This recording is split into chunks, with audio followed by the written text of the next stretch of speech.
Merci. Robin Salcroix. Oui, pour rebondir sur le sujet relatif aux inondations et notamment le soutien aux sinistrés qu'a pointé M. Bellamiti, effectivement, ici, tout le monde soutient les victimes, tout le monde soutient les équipes des services publics de l'État, des collectivités, des opérateurs publics comme privés, qui sont encore sur le pont pour faire face justement à cette situation. Et comme d'autres collègues l'ont souligné, de la majorité, effectivement, ces réalités d'inondations qui se répètent sont la résultante des impacts du changement climatique, notamment sur le cycle de l'eau, avec une forme de double peine que nous vivons sur nos territoires, à la fois avec des sécheresses plus intenses, plus longues et plus fréquentes, mais aussi ces phénomènes de précipitations plus intenses. Et vous nous invitez évidemment à parler de ce que nous faisons localement. Je crois qu'en la matière, nous n'avons effectivement que peu de leçons à recevoir sur notre adaptation, notre anticipation aussi de ces phénomènes, notamment à l'échelle de la ville de Nantes et de Nantes Métropole.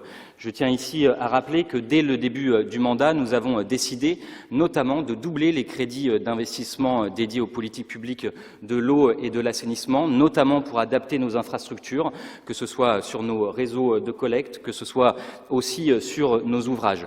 Nous avons passé, pour rappel, en Conseil métropolitain il y a quelques mois déjà, un programme ambitieux, là aussi, d'investissement dans le domaine de l'assainissement, près de 800 millions d'euros consacrés pour les 15 prochaines années. Je crois que cela dit à la fois la conscience aiguë que nous avons de la situation, notre volonté d'adapter notre territoire, comme notre souhait évidemment de lutter contre les émissions de CO2, parce qu'il ne faut pas opposer à la fois les enjeux de résilience et aussi de réduction des émissions de gaz à effet de serre. Donc oui, effectivement, la métropole, la ville de Nantes prend ses responsabilités. Encore faut-il, et je le redis, que l'État soit au rendez-vous.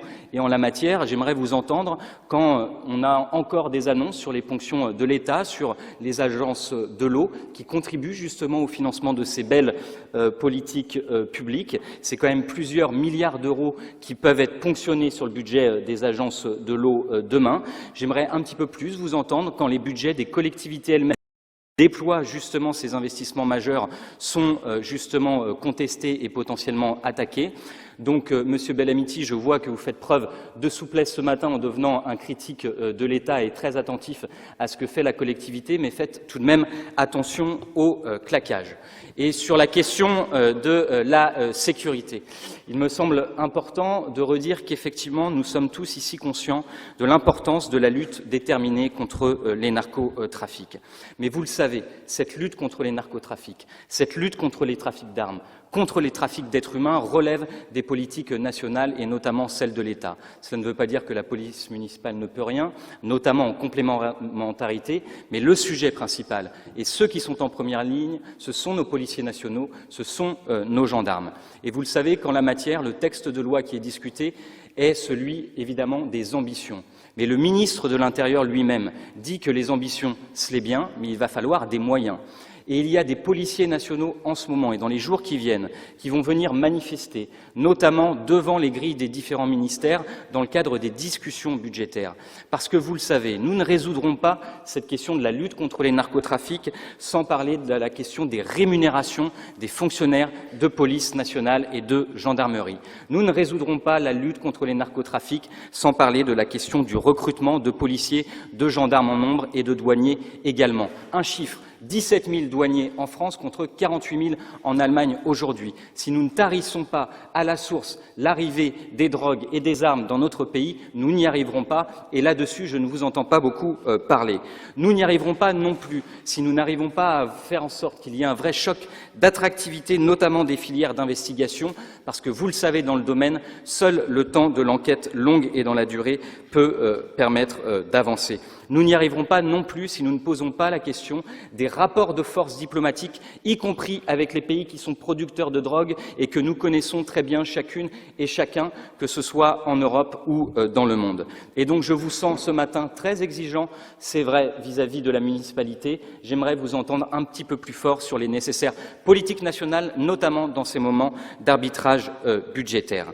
Et puis, oui, moi aussi, je suis attentif à cette espèce de parallèle permanent mis en œuvre par certains, que ce soit à l'échelle nationale ou locale, entre délinquance et citoyenneté, notamment des personnes étrangères. Je vous invite, mes chers collègues, à la prudence, parce que vous le savez, les statistiques en la matière sont très complexes. Et je tiens à rappeler notamment que nos habitants, citoyens étrangers, ne sont pas surreprésentés dans les affaires les plus graves, c'est-à-dire les violences, les atteintes aux personnes ou encore les vols aggravés. Et donc je pense qu'il est important de parler des vraies statistiques et de dire les choses. Cela ne veut pas dire qu'il n'y a pas des enjeux de filières, notamment criminelles, mais je ne souhaite pas qu'il y ait un parallèle et un trait égal qui soit fait entre citoyens étrangers et insécurité. Et je crois qu'à l'heure où l'extrême droite progresse partout en Europe et dans le monde, et sur un continent où nous savons trop bien ce que coûte la haine de l'autre, il faut nous inviter à la mesure et à la raison sur ces thématiques. La République et ses valeurs de fraternité sont en danger, je le crois, quand nous jugeons nos concitoyens, y compris étrangers, non plus sur ce qu'ils apportent et font, mais plutôt sur ce qu'ils sont, c'est-à-dire d'une autre nationalité. Nous préparerions alors des lendemains des plus sombres, et c'est notre humanité elle-même qui se retrouverait attaquée. Je crois et espère, pour ma part, pouvoir compter, quels que soient nos désaccords politiques, sur notre esprit républicain et de responsabilité en la matière. C'est la France et ses valeurs qui sont en jeu.